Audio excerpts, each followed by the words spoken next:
Last item there,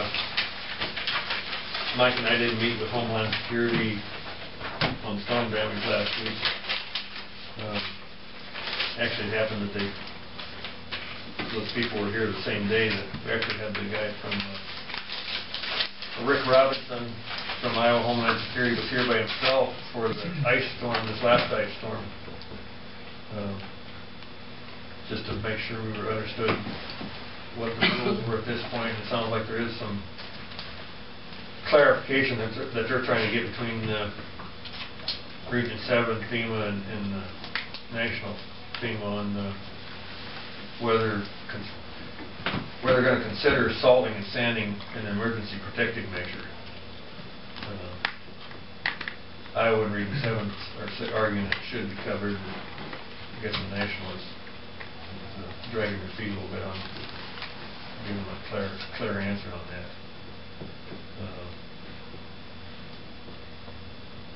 But basically, our time spent, either getting power companies plowed to the pole line so they can reset their poles, and then any emergency runs we might have made to either rescue people or help get people,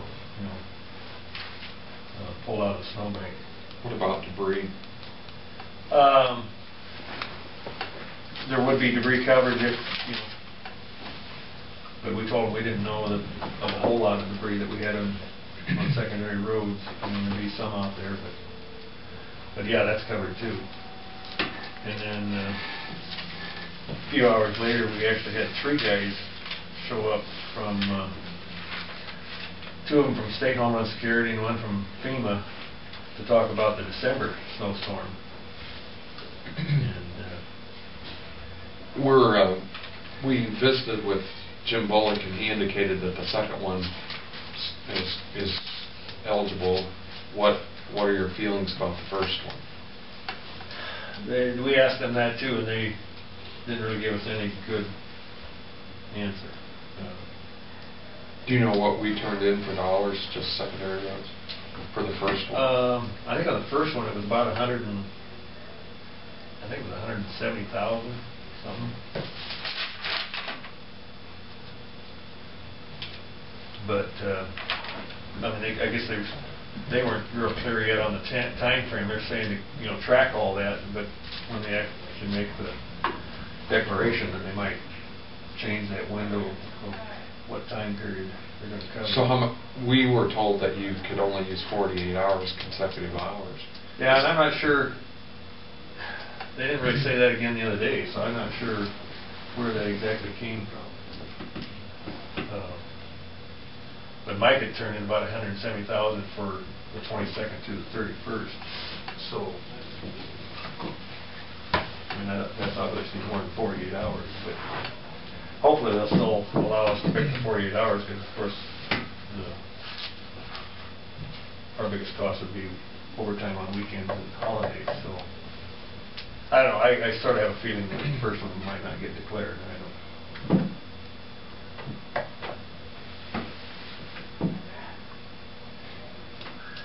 So until we get declared, I guess we're trying to somewhat track our costs so that if we do get declared, we've got enough information to get some of our money back. On the scraping ice, are they out doing any, besides just snow bucket? Well, I think they're using the... Are they using those scarifier? Yeah, I think Mike was trying to get them to use those scarifiers and see whether they could get some of that to break up. And I think on some of the worst spots, if he gets calls or that he knows about, I think they are putting a little bit of sand down. Really? As we get time. Yeah, it's pretty terrible all over. I mean, well, if you got a hill, it's much worse. Yeah, if it's flat, it's not as big an issue. It's the hills that not as long as you anticipate it. I mean, I've slid by my driveway several times, and I know it's me too. Just that little dusting of snow is enough to really make it a lot slicker. Well, yesterday, as soon as it started snowing, it was terrible looking. Yeah. The roads coming over this morning were, you had to watch out because it's blowing across and sticking and somewhat refreezing. And Yeah. DOT's throwing some salt and sand out there, which is just gonna, collect it worse too. So we have not, I guess I haven't, I assume you guys haven't, we haven't had any contact about roads that need extra work. I haven't had any calls. Well, Mike's been getting some, and I think he's aware of the hill that you were talking about, but I think the day he got the call, we were chasing a lot of other stuff. He's been called by those people. Do you have contact much with the DOT? Not a whole lot. I had a call, and the guy didn't give his name, but the farm area would be about 3.5 miles north of Shaler on 110. They said there should be a snow fence there. That was really, it gets bad there all the time when the snow starts falling. And it's up by the Casey Smith farm. But it wasn't Casey Smith that called. I advised this guy that called that was state problem. Tell it to you, and if you get a hold of any of the... Well, if I get a chance to talk to those guys, I'll pass along. I don't know. I'm sure everywhere they got snow fence up, they wish they would have put more. Yeah, after the first snowstorm, Long buried it. if you could see anything. I noticed, coming over from Rockville this morning, there's a lot of snow blowing out onto the road beyond the snow fence on each end too. Yeah. That's always a guess on how much to put up there. Some years you put it up there, it does no good at all. But next year you could have had a lot more. I don't think they promoted the standing corn here as much this year as they had in the past either.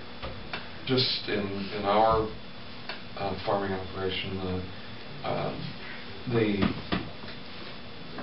no-till stock fields stop a great deal. You can tell a huge difference in how much, whether the corn's standing there or not. Right. Just the stock, undisturbed stocks make a huge difference. Well, when you get a whole field full of them, they don't have to be very high to really slow enough snow down.